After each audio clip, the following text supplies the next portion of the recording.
and join in on our sort of open Q&A to theme 2 and theme 1 projects if interested.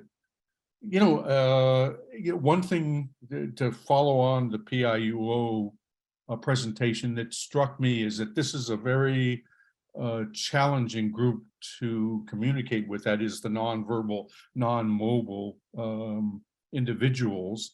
And I'm wondering at the front end, a deliverable that might be really valuable is how the caregiver, the nurse, works to gather the information that is needed. Is that something that will be presented by PIUO? Hi, Dan. I'm here talking for PIUO today. So it's an interesting question you're asking, because actually what we're collecting data on is how much time it takes the nurse to do that and the doctor too. And of course, just like Christine spoke to the importance of, forming relationships and establishing trust, that's really something that we may not, of course, we thought that it would be important to have the nurse do her job in the study, but we didn't realize how that would be sort of like very important to our participants and really what they speak to as the most important part of participating in the research. So when we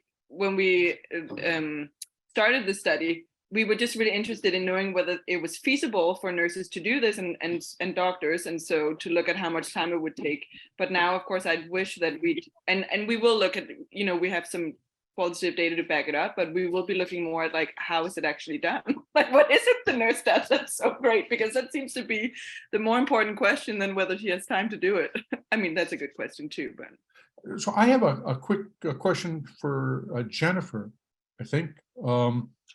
So I may have missed it, Jennifer, but is there a potential for multiplayer components to mega teams so that more than one individual can sort of interact and play together? No, not right now. I think that would be a great addition after we get this first phase is just the sort of initial RCT to see the whether or not it's effective at improving executive functions and some of the far transfer effects around emotional regulation. Yeah, no, I thought something that Darcy had done brilliantly in NeuroDevNet land was that they had bicycling between individuals, and it really had really heightened the experience, I think, to both participants. Yeah, I think that things like leaderboards and competing, like have the potential for a community and competing against other individuals, I think can be really motivating. So it's not something that was in place in this version of the game, mostly because it's slightly more technically advanced and you have people linked up, but it's definitely a great idea. And some of the feedback that we've gotten and collated from the participants, so a big part, we're collecting our quantitative data, but we're always asking any of our participants for ideas about what things would make it more fun and motivating. So as part of the RCT, we'll start to collect all that information. But just anecdotally, we for sure hear from kids that it'd be great to kind of see other kids playing and seeing how they're doing and get a bit of a competitive component to it. Yeah, great. That would be cool.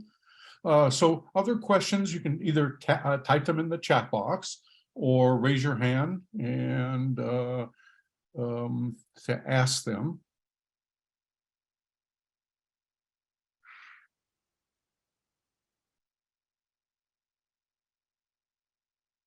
I'm looking around the room, seeing if there's hands there.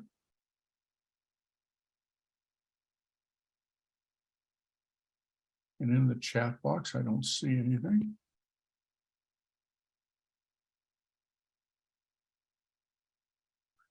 Yeah, so I'll ask one question. Patrick, are you in the room for Strongest Families or representative from Strongest Families? We have Lucy and Donna, I think. It's Donna. I'm here. I'm not sure if Lucy's here. Oh, okay. Well, Donna, hi. Good to Good to hear you. Good to see you even now. Okay. When Patrick laid out a whole, sort of a universe of strongest family Mhm. entities, and in the child blight one, there was just one component was done. Do you think these various entities will intersect and come together as a whole, a unit, or they will be each individual projects?